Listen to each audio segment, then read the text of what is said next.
ನೋಡಿ, ಇದೇ ಈಗ ಬಿಜೆಪಿಗೆ ದೊಡ್ಡ ಅಸ್ತ್ರ ಆಗಿದೆ.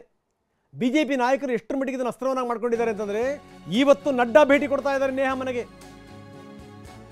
ನೇಹಾ ನಿವಾಸಕ್ಕೆ ಇವತ್ತು ಜೆ.ಪಿ. ನಡ್ಡಾ ಭೇಟಿ ಕೊಡ್ತಾ ಇದ್ದಾರೆ.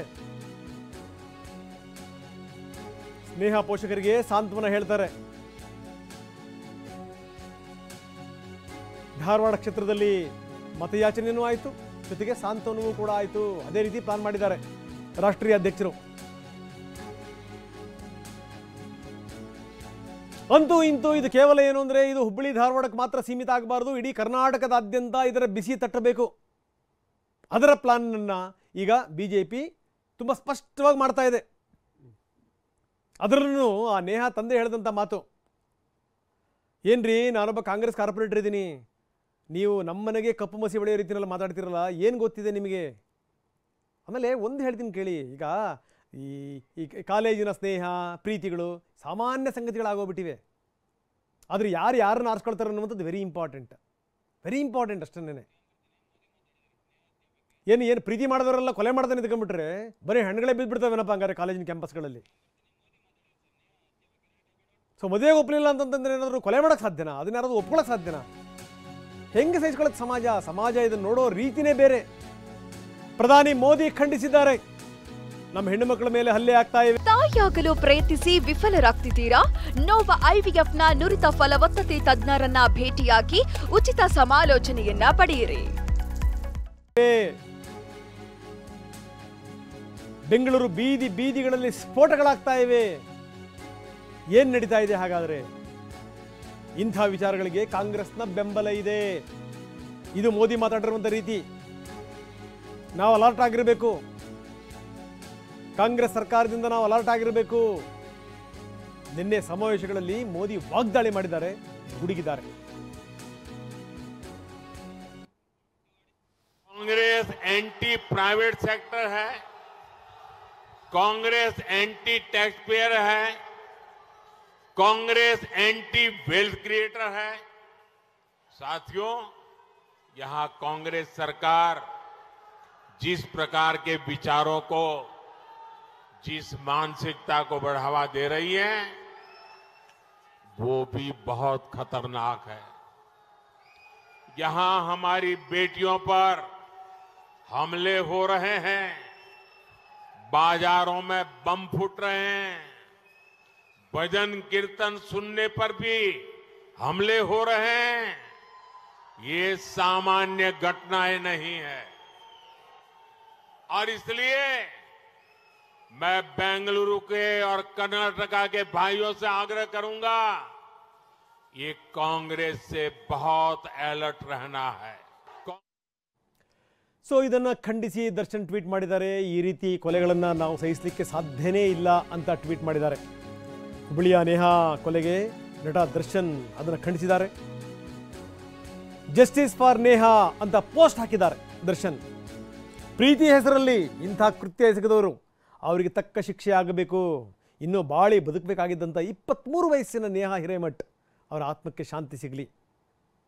ಆ ನೋವನ್ನು ಸಹಿಸಿಕೊಳ್ಳುವಂಥ ಶಕ್ತಿಯನ್ನು ಭಗವಂತ ಆ ಕುಟುಂಬಕ್ಕೆ ನೀಡಲಿ. ಇದು ದರ್ಶನ್ ಅವರು ಹೇಳಿರುವಂಥ ಮಾತು.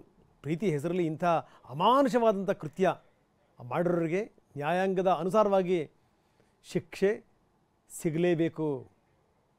ಅದೆಷ್ಟು ಕನಸುಗಳಿತ್ತು, ಕನವರಿಕೆಗಳಿತ್ತು ಹುಡುಗಿಗೆ. ಏನ್ರಿ ಇತ್ತೀಚಿನ ದಿನಗಳಲ್ಲಿ ನಾವು ನೋಡ್ತೀವಿ ಕಾಲೇಜಿನಲ್ಲಿ ಒಂದು ಆತ್ಮೀಯತೆ ಅನ್ನೋದು ಗಂಡು ಹೆಣ್ಣಿನ ನಡುವೆ ಈ ಭೇದ ಅನ್ನೋದು ಕಡಿಮೆ ಆಗಿಬಿಟ್ಟಿದೆ ಒಂದು ಲೆಕ್ಕದಲ್ಲಿ. ಯಾವ ಜಾತಿ ಯಾವ ಧರ್ಮ ಪ್ರಶ್ನೆ ಬೇರೆ. ಒಂದು ಕಡೆ ಓದಬೇಕಾದ್ರೆ ಎಲ್ಲರೂ ಕೂಡ ಭಾಳ ಅನ್ಯೋನ್ಯವಾಗಿರ್ತಾರೆ, ತಮಾಷೆಯಾಗಿರ್ತಾರೆ. ಏನೋ ಒಂಥರ ಈ ಮಡಿವಂತ ಮನಸ್ಸನ್ನು ಇಟ್ಕೊಂಡು ನೋಡೋದಂಥ ಸಂದರ್ಭದಲ್ಲಿ ನಮ್ಗೆ ಏನಪ್ಪ ಇದು ಅನಿಸ್ಬಿಡುತ್ತೆ. ಆದರೆ ಈ ನಗರಗಳಲ್ಲಿ ಅತ್ಯಂತ ಸಹಜ ಇವೆಲ್ಲವೂ ಕೂಡ. ಹೋಗಲಿ, ಆಯಿತು, ಇವನು ಪ್ರೀತಿನೇ ಮಾಡಿದ್ದ ಅಂದ್ಕೊಳ್ಳಿ. ಪ್ರೀತಿನ ನಿರಾಕರಿಸಿದ್ರೆ ಹಾಗಾದರೆ ಕೊಲ್ಲಬೇಕಾ? ಇದು ಯಾವ ಪ್ರೀತಿ ಹೇಳಿ? ಬಹುಶಃ ಇವನಿಂತ ರಾಕ್ಷಸ ಅಂತಲೇ ಅವಳ ಈ ಪ್ರೀತಿ ನಿರಾಕರಿಸಿರಬೇಕು ಅಂತ. ಇದನ್ನ ಅರ್ಥ ಮಾಡ್ಕೋಬೇಕು ಫಸ್ಟು. ನಾಯಕರುಗಳು ಮೊದಲು ಬಾಯಿಗೆ ಜಿಪ್ ಹಾಕೊಂಡಿರಬೇಕು. ತನಿಖೆ ನಡೀತಾ ಇದೆ ರೀ, ಅದೇನಾಗುತ್ತೋ ಶಿಕ್ಷೆ ಆಗಲಿ, ನಾವು ಯಾರನ್ನೂ ಕೂಡ ರಕ್ಷಿಸುವಂಥ ಪ್ರಶ್ನೆ ಇಲ್ಲ. ಈ ರೀತಿ ಕೊಲೆಗಳನ್ನು ನಾವು ಸಹಿಸ್ಕೊಳ್ಳಲ್ಲ, ನಮ್ಮ ಮಕ್ಕಳುಗಳಿಗಾದಷ್ಟೇ ಬೇಜಾರಾಗ್ತಾ ಇದೆ ಅಂತ ಒಬ್ಬ ನಾಯಕ ಹೇಳಿಬಿಟ್ರೆ ಹೀರೋ ಆಗಿಬಿಡ್ತಾನೆ. ಬಾಯಿಗೆ ಬಂದಂಗೆ ಮಾತಾಡ್ತಾರೆ, ಬಾಯಿಗೆ ಬಂದಂಗೆ. ಇಡೀ ಸಮಾಜ ಇಂಥ ಘಟನೆಗಳಾದಂಥ ಸಂದರ್ಭದಲ್ಲಿ ತುಡಿತಾ ಇರುತ್ತೆ, ಮಿಡಿತಾ ಇರುತ್ತೆ. ಅರಿವಿರಲಿ ನಿಮಗೆ.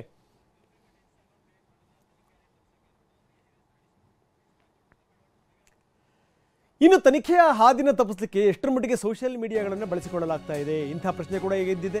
ನೇಹಾ ಕೊಲೆ ತನಿಖಾ ಹಾದಿ ತಪ್ಪಿಸಲಿಕ್ಕೆ ಒಂದು ಷಡ್ಯಂತ್ರವನ್ನು ನಡೆಸಲಾಗ್ತಾ ಇದೆ. ಕ್ರಿಮಿನಲ್ ತಲೆಗಳಲ್ಲಿ ತುಂಬಾ ಕೆಲಸ ಮಾಡ್ತಾ ಇವೆ. ಇಲ್ಲಿ ಫಯಾಜ್ ನೇಹಾ ಹೆಸರಲ್ಲಿ ಒಂದು ಅಕೌಂಟ್ ಕ್ರಿಯೇಟ್ ಆಗಿದೆ. ಯಾರು ಮಾಡಿದ್ರಪ್ಪ ಅಕೌಂಟನ್ನು, ಯಾವಾಗ ಮಾಡಿದ್ರು? ಇದ್ದಕ್ಕಿದ್ದಂಗೆ ಇನ್ಸ್ಟಾದಲ್ಲಿ ಒಂದು ಹೊಸ ಅಕೌಂಟ್ ಕ್ರಿಯೇಟ್ ಆಗ್ಬಿಡ್ತು. ಯಾವ ಪುಣ್ಯಾತ್ಮರು ಮಾಡಿದ್ದನ್ನ?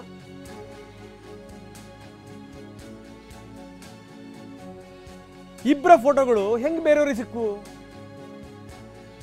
ಹೆಂಗ್ ಹಂಚ್ಕೊಂಡ್ಬಿಟ್ರು ಅಷ್ಟು ಬೇಗನೆ? ಯಾರ್ಯಾರು ಕೈ ಜೋಡಿಸಿದ್ರು ಹಾಗಾದ್ರೆ? ಅಂದ್ರೆ ಒಂದು ಇಂಪ್ರೆಷನ್ ಬಂದುಬಿಡಬೇಕು, ಹೌದಪ್ಪ ಇವ್ರು ನಿಜವಾಗ್ಲೂ ಪ್ರೀತಿ ಮಾಡ್ತಿದ್ರೇನೋ ಅಂತ. ಆದ್ರೆ ತಿಳ್ಕೊಳ್ಳಿ, ಯಾರು ದಡ್ಡರಲ್ಲ. ಈಗ ನಮ್ಮ ಯುವಕ ಯುವತಿಯರು ಕೂಡ ಅದರ ಹೊರತಾಗಿ ಯೋಚನೆ ಮಾಡ್ತಿರ್ತಾರೆ, ಅದ್ರ ಮೇಲ್ಮಟ್ಟದಲ್ಲಿ ಯೋಚನೆ ಮಾಡ್ತಿರ್ತಾರೆ. ಏನು ಪ್ರೀತಿ ಪ್ರೇಮ ಸ್ನೇಹ ಅಂದ ತಕ್ಷಣ ಕೊಲೆ ಮುಖಾಂತರ ಎಂಡ್ ಆಗಬೇಕಾ? ಕೊಲೆನೇ ಆಗಬೇಕಾ? ಅದಕ್ಕೆ ಯಾವುದು ನಿಜವಾದ ಪ್ರೀತಿ? ಯಾವುದ್ರಿ ನಿಜವಾದ ಪ್ರೀತಿ?